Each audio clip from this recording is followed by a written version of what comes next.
मेरी खुद की दुरानी ने ये बोला कि मैं कहती थी ना तेरा बेटा होगा, मैंने कहा देख ले तुम्हारी लड़की है, ये बेटा नहीं है। गांव की औरतों ने भी, बहुतों ने मुझसे पूछा बेटी, हम बोलते थे, मैंने कहा देखो ये रे नंगी करके देख लो, और उससे बड़ा क्या सबूत दूं। और हालांकि मैंने अपने पति को सिर्फ 10 दिन के बाद मैंने अपनी ये लड़की को ही नंगा करके दिखाया था वीडियो कॉलिंग पे।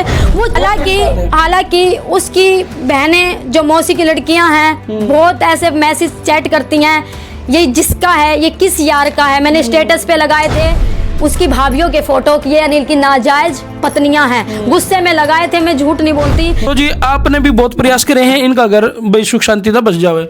जी, हमारे घर पे ये कई बार आ चुके हैं जीजा हमारे जी। तो मैंने अपनी कोशिश की कि उनसे बात करी कि जीजा कम से कम आप बच्चों के लिए सोचो, आप दोनों की लड़ाई में ना आपका कुछ बिगड़ेगा ना इनका। मैंने कहा उन बच्चों की लाइफ खराब हो रही है, मैंने कहा उनकी शिक्षा तो देख लो, पढ़ाई तो बोले पढ़ लेंगे जी हमारे बच्चे। तो मैंने बोला उनकी उम्र तो आ रही है ना, फिर मैंने बोला कि कोशिश कर लो आप हस्बैंड वाइफ अकेले में बात करके, जी तुम इसको झेल सकते हो, हम नहीं झेल सकते। उन्होंने ये बात मुझसे खुद बोली है, मेरे आगे कई बार आ चुके पर कभी भी ये बात नहीं बोली है कि जी हम इनको लेके जाना चाहते हैं। तो मैं इनको गलत कैसे बोलूं? मैं इनको गलत जब कहूंगी जब मेरे आगे उन्होंने कोशिश की हो लेके जाने की और मेरी सास ने ना भेजा हो, और गलत इल्जाम लगाते हैं कि मेरी सास उनको नहीं भेजती है, क्योंकि अगर इनकी माँ है तो मेरी भी तो सास ही है। मेरे साथ तो कभी बुरा व्यवहार नहीं किया इन्होंने, तो और क्यों किसी का घर तोड़ेंगी? कहते हैं कि इसकी माँ घर बर्बाद कर रही है। ऐसा उन्होंने इनकी माँ पे, आपकी माँ पे भी आरोप लगाने स्टार्ट कर दिए। मेरा घर बस यही मामला भाई ज्यादातर पारिवारिक जब भी झगड़े होते हैं, मतलब बेटी के ऊपर आ जाती है तो माँ को ज्यादातर दोषी बनाया जावे है। मैं एक चीज बताना चाहती हूँ, अगर माँ बेटी का घर बर्बाद कर रही है तो बहू क्यों रह रही है 5 साल से? मैं तो एक बार भी अपने घर नहीं गई लड़ाई करके जी। और मैं अपने घर से ज्यादा, जब से मेरी शादी हुई मैं अपने ससुराल में रहती हूँ। क्यों मेरे घर वाले जाने नहीं देते? कहते जी हमारा मन नहीं लगता, तो भाई नहीं जाती। अगर अपनी बेटी का घर बर्बाद करती तो मेरा घर कैसे बस रहा है? फिर बहू का भी कर सकती थी वो, क्यों नहीं किया उसने बहू का घर बर्बाद? ऐसा वो इल्जाम लगाते हैं इन पे, जो कि ये इल्जाम एकदम झूठा है। क्योंकि मेरे आगे कितनी बार आए हैं पर कभी उन्होंने ये नहीं बोला कि जी हम लेके जाना चाहते। जीजा भी आए हैं, उनकी बहन भी आई है, उनकी मम्मी भी आई है, पर तीनों ने कभी नहीं बोला कि चल हम लेके जाना चाहते हैं। आते हैं, बैठते हैं, चाय पानी पिए, चले गए। उसके बाद वहां जाके गांव में बोलते हैं जी हम तो लेने गए थे, इसकी माँ ने भेजा नहीं। अच्छा। हाँ, जो इल्जाम बिल्कुल गलत है। ये बात मैं उन लोगों के सामने भी कहने के लिए तैयार हूँ। का बंदा कौन लेने गया था, कौन जिम्मेवार गया था? एक इनके परिवार के घर के जो 4 दीवारी के अंदर रहते हैं उस परिवार ने छोड़ के बाहर का बंदा, इनका रिश्तेदार, मामा फूफी जो भी है, इनके चाचा ताऊ, वे लेने के लिए जिस दिन तक केस हुआ है 2 साल से, कौन हमारे दरवाजे पर आकर ये कही है, चाहे सरपंच से पूछो, मेंबर से पूछो, अभी इनके दरवाजे पे हम 4 आदमी लेके गए थे और इसकी माँ ने नहीं भेजा।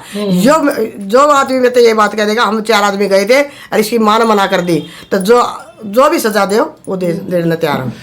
फिलहाल भाई रीटा जी ने ये कह दिया है कि भाई मैं तैयार हूँ, अगर वो आज भी आके अपनी गलतियां मान गए और भाई मेरे को मान और सम्मान के साथ अगर मेरे को अपने ससुराल लेके जावे हैं तो मैं जाने के लिए तैयार हूँ। लेकिन भाई जब 7 साल से वो झगड़ा चल रहा है, फिलहाल की रीटा जी के साथ में जो ये व्यवहार हो रहा है, जो ससुराल पक्ष की तरफ से इनके ऊपर आरोप लाए जा रहे हैं या फिर इन जो आरोप लगाए हैं दूसरा पक्ष सहम में आओगा तो भाई दूध का दूध और पानी का पानी भी हो जाएगा। तो भाई डिक्की भाई, मेरे क्या कहते हैं, मैंने अपने जो मेरे बड़े फुफिया ससुर हैं, मैंने उनको भी एक बार ऐसे बुलाया था मेरे देवर की शादी में। जब मेरे साथ लड़ाई हुई थी वो वहीं पे थे, तो इन्होंने मारपीट की थी पिंकी के ऊपर ही। तो मेरी मम्मी यार पहुंची थी वहां पे क्योंकि बुला रखा था, फंक्शन था।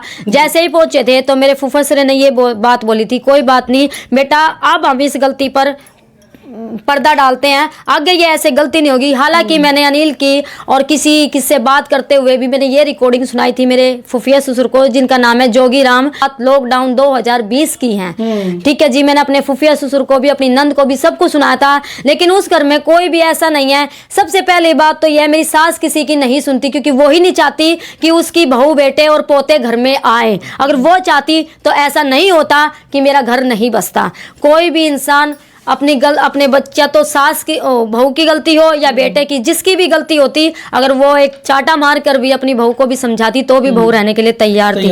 अगर सास मुझे क्यों है जी, वो भी माँ के समान है। माँ के समान है जी, मैंने अपनी माँ के समान ही मानी और हर गलती पर उन्होंने मेरा पक्ष लिया। ये मुझे पीटती है, ये वो करती है, ये तो गाँव वालों को अब पता है अच्छे से कि 2 साल में या 2.5 साल में, क्योंकि जो बंदा नहीं रहता है तो उसकी कमी अपने आप पता चल जाती है गांव में कि कौन कैसा था और कौन नहीं था।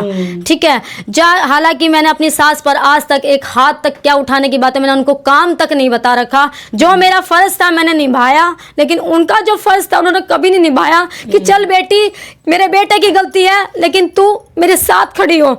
मेरे पोते की पढ़ाई खराब हो रही है, मैं 8वें महीने में आई थी, 8वां महीना 9वां महीना 9 नवंबर में मेरी गुड़िया हुई थी, जिसमें कि एक डिस्पेंसरी से फ़ोन आता है मेरे पास। हालांकि उस टाइम पे मेरी गुड़िया हुई नहीं थी। उन्होंने फ़ोन करा, बेटा आपके कुछ हो गया। मैंने कहा मैडम मेरे कुछ नहीं हुआ है, अगर आपको लगता है मेरे कुछ हुआ है तो मैं फ़ोटो भेजूंगी, वो झूठ हो सकते हैं, मैं कुछ भी लगा के फ़ोटो भेज सकती हूँ।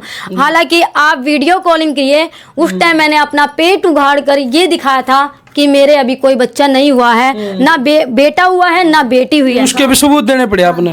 उसके भी सबूत देने पड़े। और हालांकि बात है भाई, जब मतलब झूठे आरोप हो गए और इतने बड़े बड़े सबूत देने पड़े हैं। और हालांकि उसकी बहनें जो मौसी की लड़कियां हैं बहुत ऐसे मैसेज चैट करती हैं, ये जिसका है, ये किस यार का है। मैंने स्टेटस पे लगाए थे उसकी भाभीियों के फोटो कि ये अनिल की नाजायज पत्नियां हैं, गुस्से में लगाए थे, मैं झूठ नहीं बोलती। इसी बात पर मेरी एक मौसी सास है, उनकी लड़की ने मुझे ये रिप्लाई दिया किसके यार का है। जिसका भी है वो डीएनए टेस्ट अपने तीनों बच्चों को करवा सकते हैं। अगर मैं गलत हूँ, मुझे जो सजा मिले वो मुझे मंजूर है। कि मतलब परिवार में झगड़े तो हो जाए, लेकिन क्या बच्चों के डीएनए तक की बात आ जाए? अपने बच्चे, खुद के बच्चे बलखा पे, इतनी बड़ी बात। हालांकि मैंने ये भी बोला है, जैसे मैं 1.25 महीने की गुड़िया को लेके गई हूँ तो गाँव की जैसे औरतें इकट्ठी हुई हैं तो सब कहती हैं।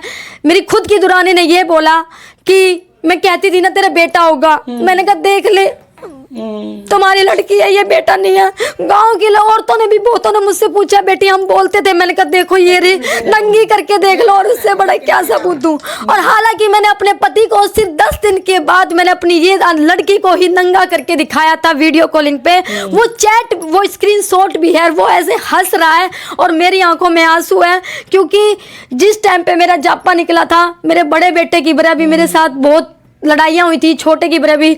लेकिन मैंने सोचा था कि जापा जब खराब होता है वो कभी नहीं सुधरता। लेकिन मेरी जो भी आने वाला है, जो भी मेरा लड़का हो लड़की हो, मैंने अनिल से कहा अनिल हम नए घर में शिफ्ट होंगे। और हालांकि मेरे पापा 2 लाख कैश दे के आए थे 28-29 जुलाई को, पूरे 2 लाख की बेटा जो तुम्हारी वायरिंग है, जो तुम्हारा वो है, उसे अपना नए घर में शिफ्ट करो और इस लड़ाई से उस घर में जाओ। लेकिन अनिल ने वो पैसे भी पता नहीं कहाँ कहाँ बांटे। फिर मुझे 2 महीने का टाइम दिया और मैं 1 हफ्ते के नाम की आई थी। मैंने सोचा कि मैं जाने के बाद अपने घर में रहूंगी, अनिल जो भी होगा हमारे नए घर में होगा, ताकि हमारे घर पे कोई भी आएगा तो वो सोच सकता है जिस घर में मैं रह रही थी आप चलोगे, आपको मैं वो घर भी दिखाऊंगी और वो सामान भी। उस घर में एक बंदा कोई आ जाए, उसमें बैठने की भी जगह नहीं थी। फिलहाल अनिल के साथ कुछ सपने संजोए थे भाई रिटर्न है, वो भी पूरे नहीं हुए। फिलहाल अब भाई बारी आ गई बच्चों की। हम फिर भी गुजारिश एक करा अनिल से और अनिल के परिवार से एक अपील करा कि भाई इससे पहले कि यो मामला बहुत बड़ा हो जाए, कि यो मामला बहुत गंभीर हो जाए, कि मामला यो सुल्टन में नहीं आवे, उससे पहले अगर अनिल भी चाहे तो अपने इस सुखी परिवार को बचा सके। भाई बर्बादी की कगार पर जाने से पहले अगर वो इनसे संपर्क कर लेगा और इनकी बात मान ले, या फिर जो भी बात मन मटाव अपना दूर कर ले, तो आज भी यो परिवार नु कानू बचाया रह सके है। इसलिए भाई आप भी हाँ जी, मेरी बेटी ने ये कलंक नहीं लगाएगा कि आप अपनी चोरी छपाने के लिए कदे चोरी का लगाता, कोई वो लगाता, दूध का दूध और पानी का पानी हो जाना चाहिए। मेरी बेटी कलंक लेकर नहीं जिएगी। बिल्कुल भाई, माँ की अपील है कि भाई बेटी के ऊपर कलंक ना लगाओ। भाई ठीक है, सास को अगर कोई द्वेष है या कोई बात है तो वो अपनी बेटी समझ कर थप्पड़ लगा के समझा सका है, इतनी भी परमिशन दे दी। तो भाई आप की क्या राय है कमेंट बॉक्स में मेरी आदित भाषा में जरूर दियो भाई। जब मेरे होने वाला था कुछ तो ये फर्ज था मेरी सास का, आना चाहिए था या नहीं आना चाहिए था उनको, जिसमें कि मैंने 1 दिन पहले अनिल को बोला है, अनिल मेरा डॉक्टरों ने, हालांकि मैंने अपने पेरेंट्स को भी नहीं बता रखा था, मैंने मेरी 4 नवंबर की डेट दी थी डॉक्टरों ने। 4 के बाद डॉक्टर ने कहा बेटा 7 को आ जाना, अगर कोई दिक्कत होती है तो बीच में आ सकते हो, नहीं तो 7 नवंबर को आपको आना है। मैं कहा ठीक है। 7 तारीख को मैं 12 बजे तक रोती रही, लेकिन मैं नहीं गई। मैंने अपनी भाभी से बोला, मेरे घर में एक सूट और पैसे वार के रखे जाते, बस तुम वार दो, मैं नाम अपने देवी देवताओं का ले लूंगी। हालांकि जाने से पहले मैंने अनिल से बात किया है। अनिल, मेरा डॉक्टर ने चांसेस कम बोल रखे हैं कि तुम मुश्किल से चांस है कि तुम बच भी सकती हो और नहीं, और ऊपर से मेरा ऑपरेशन भी बोल रखा था। हालांकि जिस बंदे को मैंने अपने पति को ये बता दिया तो उस पति को आना चाहिए था या नहीं आना चाहिए था उस टाइम पे। कम से कम अपने बच्चे का तो फर्ज निभा लेंदे भाई, झगड़े तो चलते रहते, लेकिन पत्नी का रिश्ता ऐसा होता है कि पत्नी अपने पति को बता सकती है और पति अपनी पत्नी को, तीसरे बंदे को नहीं बता सकती वो। लेकिन फिर भी मैंने अपनी माँ का, भाइयों का और भाभियों का सहारा लेना पड़ा, और हर बार नहीं, हर प्रेगनेंसी में मेरे साथ यही किया है। कभी कभी बड़े के साथ, कभी छोटे के साथ, लेकिन कभी भी मेरे साथ। चलो भाई, करते इस वीडियो ने शेयर। मैं तारा भाई विकी, तम देखने रहे थे आज का टाइम 69। मेरी मजबूरी है।